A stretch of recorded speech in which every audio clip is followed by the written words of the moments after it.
Hey everyone, welcome back to Corporate Decoder, the place where we unpack the hidden stories within company filings.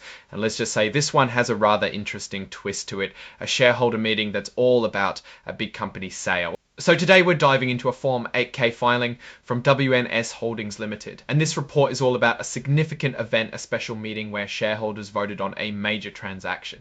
WNS is a company that provides business process management services, and they've been around for a while working with clients across various industries. But the big news here is that they're being acquired. The filing details a meeting where shareholders voted on a scheme of arrangement, a legal process for reorganizing a company or a transaction like a sale. In this case, it's a significant one that will see WNS acquired by a company called Capgemini. This meeting took place on August 29, 2025, and the results are pretty much what you'd expect for this kind of deal, a resounding yes vote. First up, we have the court meeting. Think of this as a formal step where shareholders give their initial blessing to the proposed deal. The main agenda item was to approve the scheme, a plan for Capgemini to buy all of WNS's shares. The specific proposal was to approve the scheme in its original form or with any agreed upon changes approved by the Royal Court of Jersey. It's a way to formally record the shareholders' agreement. And how did shareholders vote on this crucial step? Well, the numbers are overwhelmingly in favour. Over 34 million shares voted for the scheme proposal. That's a massive 99.99%. Only a tiny fraction of shares, around 2,684, voted against it. This kind of result usually signals a smooth path forward for the acquisition. From the company's perspective, this is exactly the kind of overwhelming support they want to see when such a big transaction is on the table. It shows confidence and agreement among the stakeholders. Next, we move to the general meeting. This is another key meeting where more formal approvals are sought. Here, shareholders were asked to authorize WNS's directors to take all necessary actions to make the scheme happen. This also included approving an amendment to the company's Articles of Association, which are like the company's internal rulebook to fit the terms of the acquisition. Just like at the court meeting, the vote here was also incredibly positive. A staggering 33,094,965 shares voted in favour of this proposal, representing 99.9% of the votes cast. Interestingly, there were also over 10,800 votes that were withheld. Now, a vote withheld doesn't count for or against the proposal. It's just a way for a shareholder to abstain. Even with those abstentions, the support for the deal remains exceptionally high. Following these shareholder approvals, WNS also issued a press release on the same day, August 29, 2000 news. This is standard practice to keep investors and the public informed about major corporate events.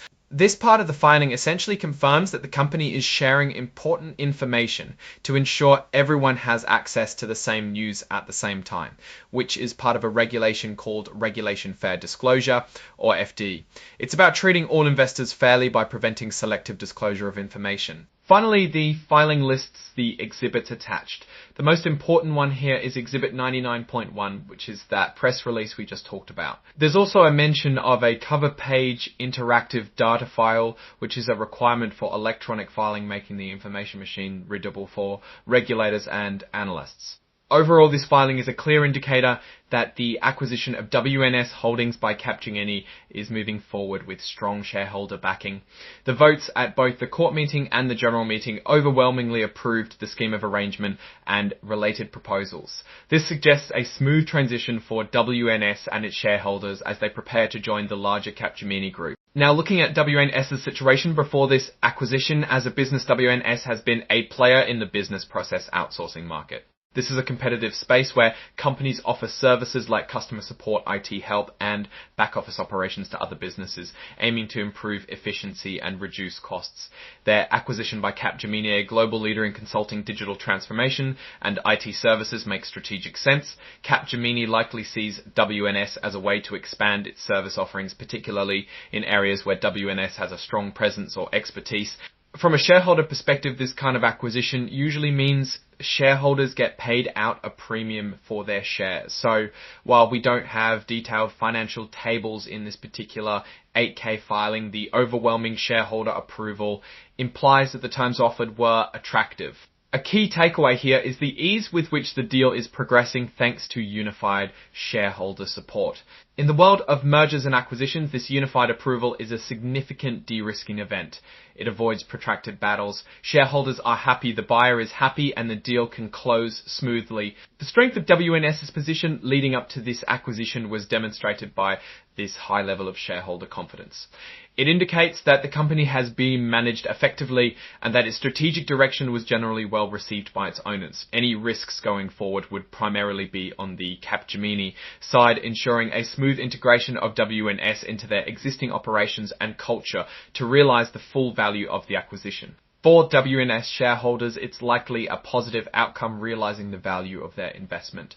For Capgemini to grow its business and market share. What's your take on this acquisition? Are you surprised by the overwhelming support, or do you see other factors at play? Let us know your thoughts in the comments below.